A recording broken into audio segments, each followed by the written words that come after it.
Hola nois, com esteu? Jo estic molt bé i avui farem una cosa una mica diferent i com sempre però podeu activar els subtítols, d'acord? Avui us vull parlar de 5 verbs que comencen amb sh o amb x.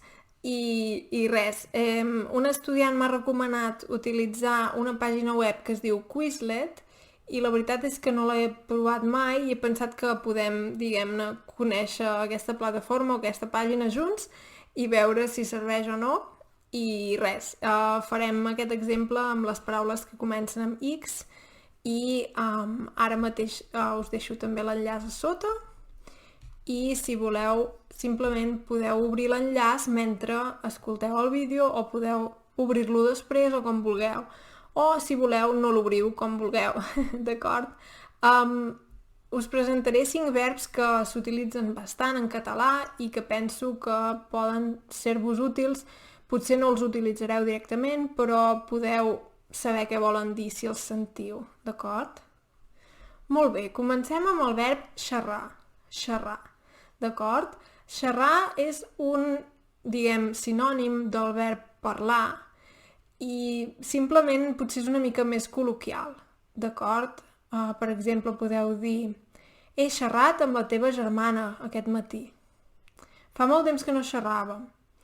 D'acord? Vol dir fa molt temps que no parlàvem. Sí? Hi ha moltes paraules derivades del verb xerrar, com per exemple la xerrada, xerrameca, xerraire. Hi ha moltes paraules derivades i tenen a veure també amb aquest significat. Xerrameca, per exemple, és una mica despectiu, una persona que xerra massa, d'acord?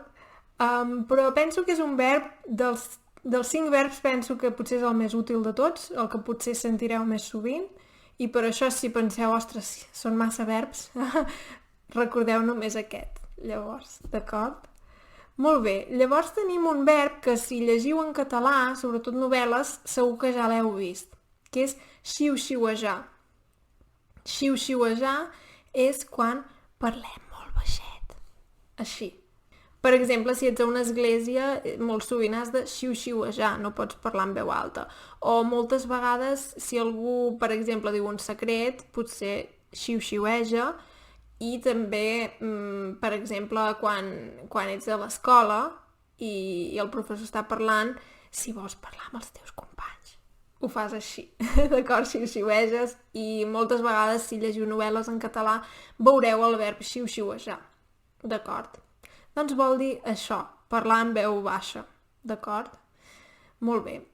Llavors hi ha un tercer verb que podríem dir que té una mica a veure amb el verb xiu-xiuejar, que és xafardejar. Normalment si parles malament d'algú altre i estàs xafardejant, si la persona és a prop, hauràs de xiu-xiuejar, perquè si no et sentirà. Sí. Xafardejar seria en anglès to gossip. Sí. També podem fer servir l'adjectiu xafarder, xafardera. No és un adjectiu, diguem, gaire positiu, és més aviat una cosa negativa. Sí, pots dir, per exemple, la meva amiga Maria és molt xafardera, sempre m'està explicant totes les històries del poble.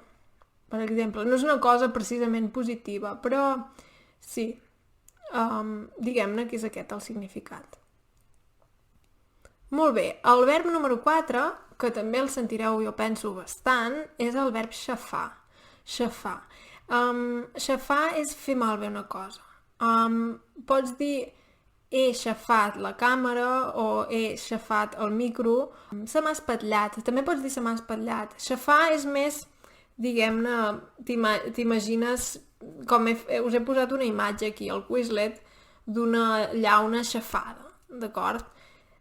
Espatllar pot ser potser simplement una cosa tècnica i xafar, si més no jo m'ho imagino, diguem-ne, més físic. Per exemple, si se t'ha xafat el mòbil, potser és que t'ha caigut a terra i s'ha xafat, diguem-ne, tota la part de la pantalla, d'acord? Però també pots dir se m'ha espatllat el mòbil o el que sigui. Però espatllar jo penso que és més això, en aquest sentit tècnic, però no necessàriament físic, d'acord? Sí. Molt bé, l'últim verb és el verb xiular. Xiular és fer això. Jo no en sé gaire de xiular, però hi ha gent que, per exemple, sap xiular amb els dits, així ficant-se els dits a la boca, i fa un xiulet molt fort. Jo no ho sé fer, però vaja, tampoc és una cosa que em preocupi gaire. Però, per exemple, també si mireu, per exemple, partits de futbol o el que sigui, l'àrbitre xiula, d'acord? Amb el xiulet, també, per exemple. Llavors, és un verb que segurament no el sentireu molt sovint, però que pot ser que el sentiu i així ja sabeu què vol dir. Hi ha moltes altres paraules que comencen amb la X. També tenim, per exemple, paraules, per exemple, substantius com xocolata o, per exemple, xandall. Un xandall és, diguem-ne, roba d'esport que portes, per fer esport, o xancleta. Hi ha moltes paraules que comencen amb X, però havia pensat que potser seria interessant veure alguns verbs que comencen amb la X i sobretot penso que el verb xerrar és molt important perquè se sent molt. És un verb que s'utilitza molt sovint. Sí, doncs res, espero que us hagi agradat aquest vídeo i espero també veure-us ben aviat al canal i si us ha agradat deixeu un m'agrada i com ja ho sabeu m'agraden molt els comentaris i si voleu podeu escriure un comentari amb un d'aquests verbs o si penseu que sou molt creatius podeu escriure un comentari amb no sé, amb tots els 5 verbs que us he ensenyat. És una cosa divertida, no té gaire sentit, però potser us fa il·lusió i així practiqueu una mica, d'acord? Molt bé, doncs res, espero veure-us ben aviat i que vagi bé. Adeu!